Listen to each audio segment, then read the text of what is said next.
Hello and good morning. Thank you so much for coming and joining us today. I am so thrilled that you're coming live to come in and be a part of this live stream. I'm Leslie Gaudet, self-care strategist specializing in burnout prevention. I help female entrepreneurs leading teams to infuse self-care into their business so that they and their team members can avoid burnout, sustain motivation, and thrive together both professionally.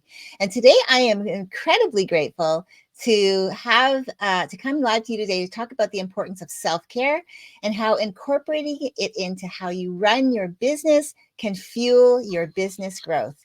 Today I am joined by Karina Calhoun, life and business strategist and founder of Go Be Great Coaching and Go Be Great podcast, amongst a lot of other hats that she wears. But I want to welcome Karina. Thank you so much for agreeing to do this live with me today. You are very welcome. I'm super thrilled to be here, Leslie.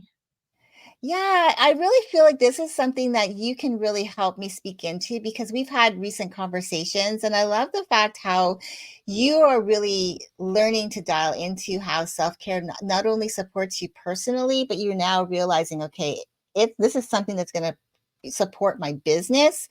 And it's really how I feel self-care supports our business is going to really help that business grows. We're going to thrive. If you have a team, as you do, you're going to thrive together when that there's that holistic approach to how you do things in the office or virtual office, if you will, if you work online. So I wanted to get into the questions today because I really feel like it's really super important. We have some questions that we're going to some topics or some questions around the topic today. The topic being that the secret to productivity is self-care because it will help you fuel business growth. And I feel like these questions are really going to help us to dive in a little deeper. So I want to start with this question with you. Uh, why do you feel self-care is critical for sustainable productivity and business growth?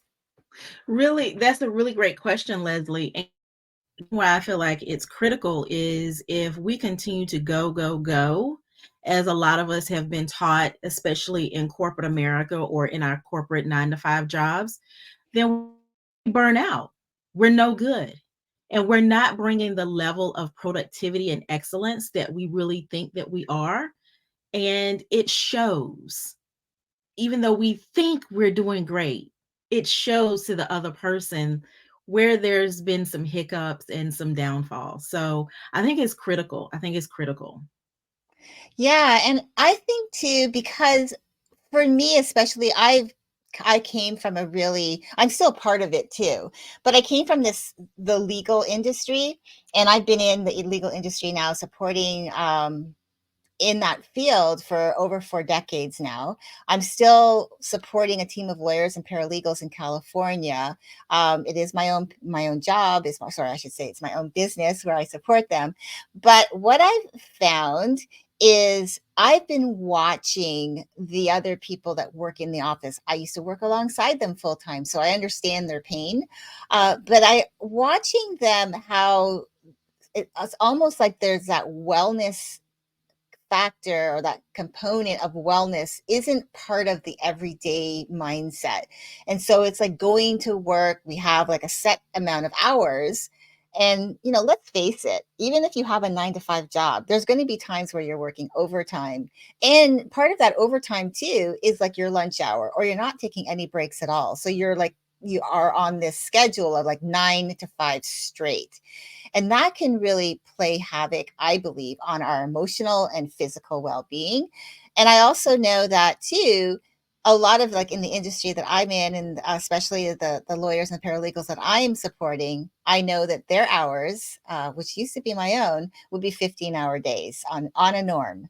And a lot of that was without the breaks, eating lunch at your desk, thinking that that 5-minute break of eating your sandwich, or as they would say, like scarfing down or wolfing down your meal and then trying to get back to whatever it was that you're working on.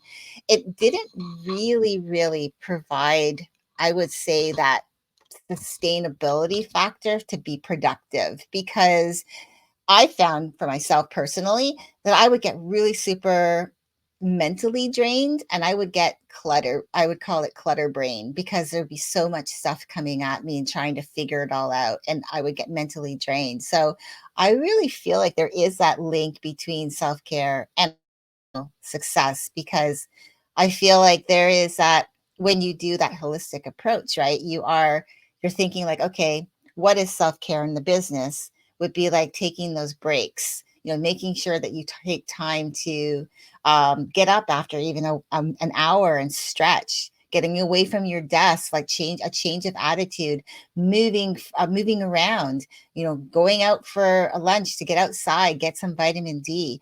Like these are things that are just a natural common sense type of thing, but when you are working in an environment where it's like all about being productive, or as work harder, you're not necessarily taking those breaks or doing those other things that will help you. I think that's where it can kind of like fall apart. What do you think about that?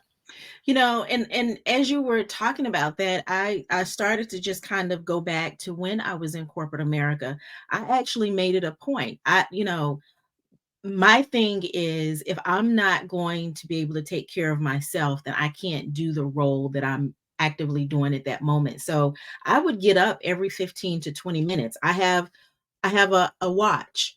And so I would set an alarm on my watch to get up and walk away every 15 to 20 minutes. And that's one thing that even in your business you can begin to do. I think, Leslie, it's really about paying attention to your body, what your body needs. That fog that you were talking about, when I begin to experience that, that means I've gone past the alert that my body has given me. And so if that's the case, then I need to regroup and think about, okay, did I work too long and why? Why was it so important to work so long?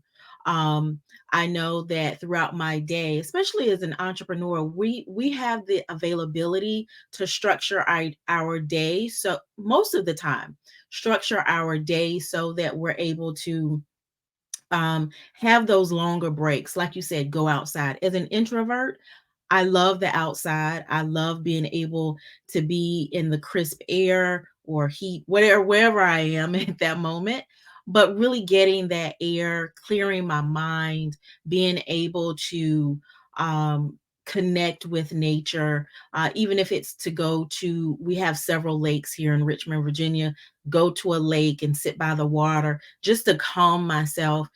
It snowed here the last couple of days, so being able to sit at a window away from my desk and look at the snow, because I love snow. I'm not necessarily going to go out in it too much, but to be able to look at it, it calms me, it refreshes me. So finding those unconventional ways, but ways that are unique to you, that can replenish you and rejuvenate you, is so ideal. It's so key. Yeah, no, I love that you said that. It's really important. Again, getting up and just changing the location, even your work location. I know some people that actually take their laptop from their home office, and they'll go to the beach and work for the day. It's just getting they're as they would say, killing a bird with two stones, or is killing Yeah. I forget what that saying is.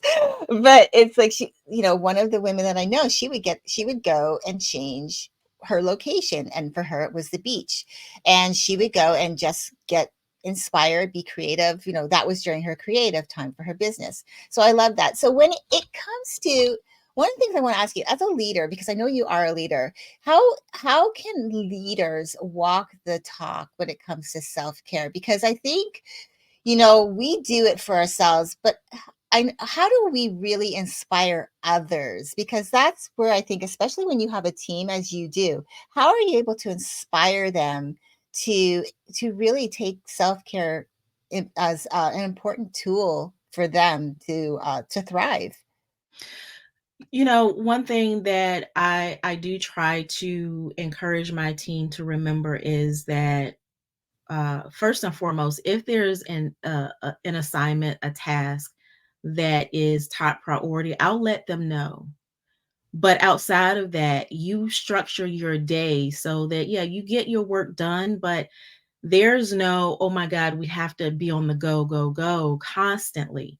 Another thing is I let my team know So I have a team of three, including myself, it's four of us, and we're all over the world.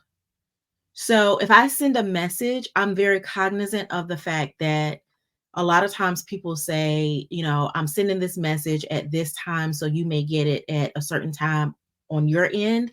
Please don't feel obligated to respond. That doesn't work in 2024 because people still feel obligated. So what I have learned to do is to schedule my, if it's in Slack or if it's an email, if it's in Asana, something like that, I schedule it so that they're not feeling obligated to respond, immediately or whatever the case may be. So I want to make sure they understand that they have the availability to take care of their personal life, their personal well being. And yes, your job is important, your role is important. We need you, you're a part of the team, but don't forsake your personal wellness over that because you're Yeah. important. And if you're not taking care of yourself, then you're no good to anyone around you, including your family. Yeah, I love that you brought awareness to which I think is really important. As the CEO of your company, I think it's important. It's really actually your obligation to know your team members, like where they are in the world, their time zone, how does that work? And the fact that you are so consciously aware of that, they may feel obligated to respond to an email as soon as they receive it. And it could be really wee hours of the morning for them, or it could be late at night and they feel like they have to respond. And so you're actually consciously making the decision, okay, I know my team members, where they're located, what their lifestyle is, if they have kids, if they have a family, what that looks like. And I can tailor, I can schedule my emails, however, emails or your notes that are in Slack or whatever application that you're using.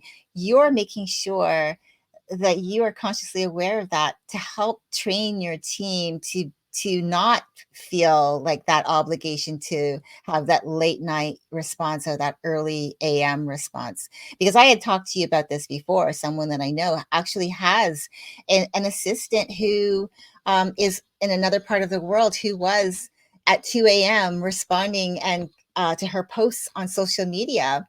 And when she finally realized, like, hey, I love the fact that you're doing this. This is great that you are engaging, but I don't expect you to be up at 2 o'clock in the morning when I know you have a young family to tend to, first thing in the morning. And then being a mom is incredibly hard. So I couldn't imagine being up at 2 a.m. and then having small ones to deal with the first thing in the morning and trying to have the energy. So I love the fact that you did. This is incredible that you do this because I feel like a lot more people, if they really took an active, I guess, approach to like knowing what their team members are.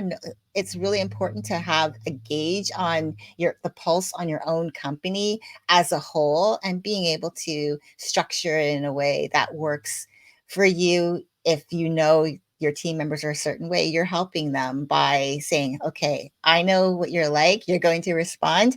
So I'm going to make sure that I make sure that you don't respond at a time that's I know is inappropriate for you. That doesn't really serve you. So I love that you do that. So thank you for sharing that because it's an important part. You're welcome. And Leslie, I also want to add to just thinking about that. There are subcategories of self-care that sometimes we just don't put them together. One of them, which is a high priority for me, is whatever your faith is. For instance, again, there's four of us and there's different faiths. And I'm okay with that. You don't have to be of a certain faith. But one of my first questions is, what day is your specified worship day? Because I want to be cognizant of that. I don't want to send you messages. I want to respect that and things like that. And so that really goes a long way when your team knows that, listen, I may not have the same faith as you, but I want to make sure I am respecting you in that way. That's personal care. That's self-care. That goes a long way. And so they know that on those specific days, you're not going to hear anything from me. And then in addition to that, I also they know, for instance, in Slack, we put our notifications on pause between a certain time and a certain time. nothing's coming through. I do that and they do that as well because we want to make sure we are sticking to what we're saying we're doing. Yeah, walking the walk at the and I love that. So where do you see the most room for improvement in bringing that the self-care principles into the business world? I would say starting with us first and understanding who we are and how we are. Knowing, for instance, I know at a certain time during the day, I become a little, I'm not going to say lethargic, but I'm moving towards that area because I know my most productive time of the day. So I make sure my most productive time of the day, I have most of my appointments during that time. And so I think when we begin to really understand ourselves, then that will bring even more awareness with the people that we lead as well. And then also potential clients and different partners that we're working with, but it really has to be starting with us deep down, knowing us in a very real and tangible way. Yeah, so important. We have to know how we operate, and especially if you're going to have a business of your own, how you operate is like part of your, I would say, like part of your standard operating procedures is knowing like what self-care means to you, because I feel like it's a lifeblood.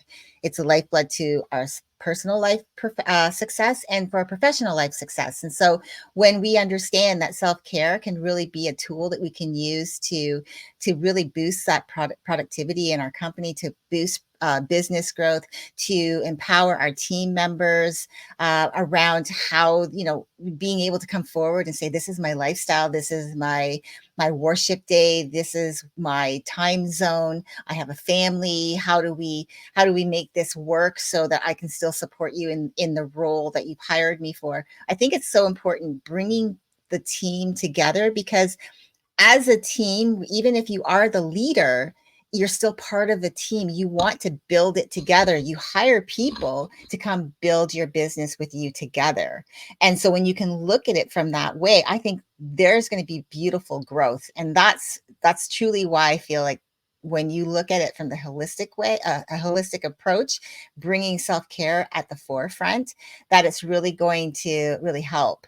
So I want to ask you one last question. If you could impart one thing that you do that works for you, that one tool that could help someone start with looking at self-care to enhance their business, what would that be?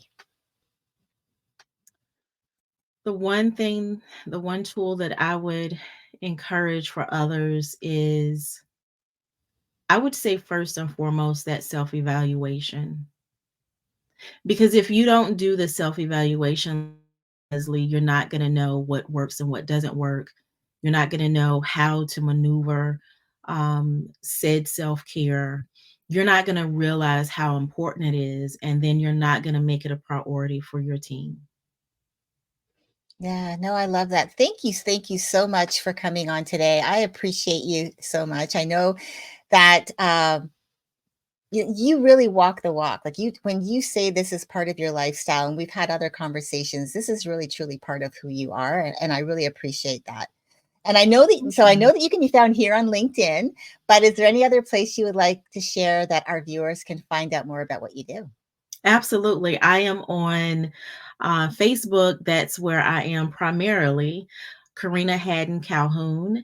And if you know that, you can find me in there, and everything else that I'm doing, you can find me. That's pretty much my hub right now. So Karina Haddon Calhoun, KarenaHaddonCalhoun. Just put in Karina Calhoun and you'll be able to find me. You'll see the big pink banner, the introverted ambition bully. I am absolutely 100% available to chat more about this and other things. I love supporting specifically women entrepreneurs, introverts. And, I just want to put in a plug, Leslie, that introverts, listen, we have to do a little bit more. We have to go a little bit deeper with when it comes to our self-care, and that's vital for the growth and I would say success of what we're doing in the world. So thank you so much for having me. No, I really truly appreciate it. And thank you to our guests who've come in and watched us. We appreciate you. We believe that when you start looking at self care as a tool that you can use to have success in your personal life, but also in your business life, that quality of life. We hope that you have an amazing rest of your day. Until next time, keep dreaming, keep believing, and build your extraordinary life one day at a time. We'll see you again soon. Bye for now.